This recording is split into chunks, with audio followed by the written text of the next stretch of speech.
So whatever I got to go through, whatever I got to walk through, whatever I have to experience, I'm going to go through trusting and knowing what God said about me is true. Listen, somebody might say that your faith activated your healing or activated all of this emotion, right? Because last week when you had no idea what it was, right? Like I remember distinctly, I don't know if it was in this setting or if it was cohort, but I remember you distinctly saying that you have no idea what's wrong, right? And that you had all these diagnostic tests set up that you had to do. But whatever it was, it didn't matter. You know, like I distinctly remember that. And even when you said that, something in me triggered like, okay, hey, that's that next level faith right there. Like, yes, that's what it is. And it's just powerful because you literally have, like, we have all these cliches, like, you have what you say. Oh, but you literally do, right? You just got to walk through it. Yeah. You got to walk through it. And it's not always easy to walk through it because you don't have the answer. We didn't know that today would be a surgery away, right? Like we didn't know 48 hours later you would be on here having this conversation. At that time, we just knew you were in extreme pain, right?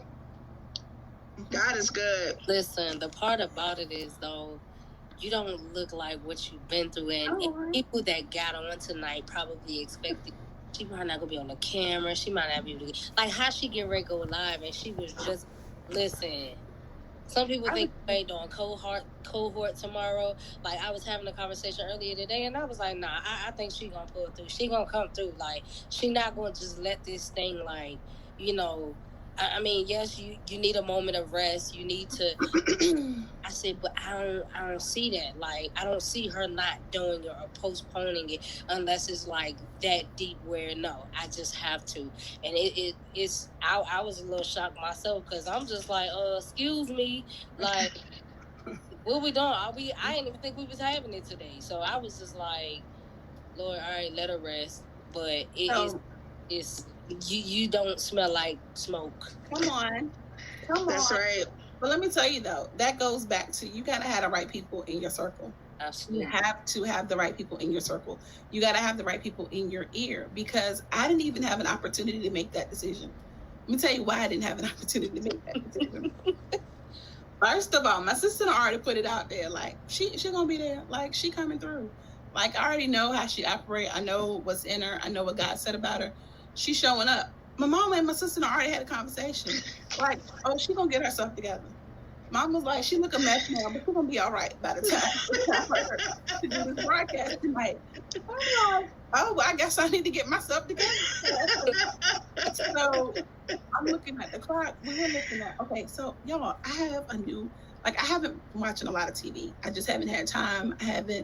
But there's this new TV show that has me.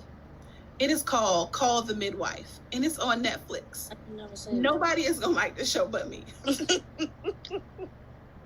Okay. Nobody's going to like the show but me. But I've been watching the show, like, nonstop, okay? So I've been enjoying my bedtime, like, watching the show, whatever. So I'm watching the show, and I'm looking. Mommy's like, okay, so when are you getting dressed? I was like, I'm going to go shower at 6:30. Now, mind you, my doctors have already told me I can't take a shower for 48 hours. Like, my 48 hours ain't even up yet. Like, my 48 hours is legit going to be up at 7 o'clock. But I have to take a shower 30 minutes before my 48 hours is up so that I can get ready, give myself enough time to get ready. Because I feel like I'm still sore, so I still got to move real slow, like, you know. Sure, I look at the clock, and I was about to start a new episode. Mommy was like, it's 6:30. Like, I just had surgery. Like, I had major surgery. Like, I got 5 holes in my stomach. I was only supposed to have 4. They had trouble getting it out. So I had a 5th hole. Like, I don't listen, but are you here? Hold up. Like, I don't get 15 extra minutes for extra hole. The number 5. You Grace. got 5 holes. Grace, okay? That number 5 has been riding in my life hard. Okay? Yes. I know you. That 5 has been busy in my life, okay? So I'm grateful for whatever it is. So, of course, I thought back to Precious, but did you die? That part. Like, I just said that. Like, but you here. Like, but did you die, though? Like, girl, if you don't go up there and put a little powder on and get down here in front of this camera, like, oh, okay, then. But no, I think back though, because if you guys think, I did a live maybe a couple months ago, and I was snotting and crying, and I was like, whatever I gotta go through, da da da da da da da. Okay, what happens when whatever shows up?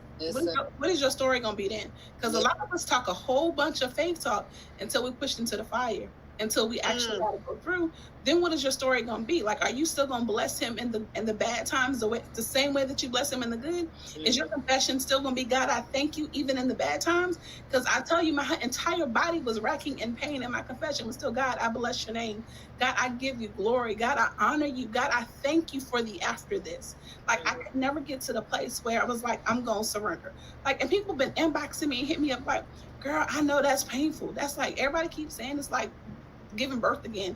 And I promise you, like, them pains, it's not fun. I'm not gonna lie to you and say it didn't hurt. Absolutely it did. And I still know who goes before me. And I still know who stands before me. Like, I got a full grown Jesus that lives on the inside of me. There's nothing that I can't do.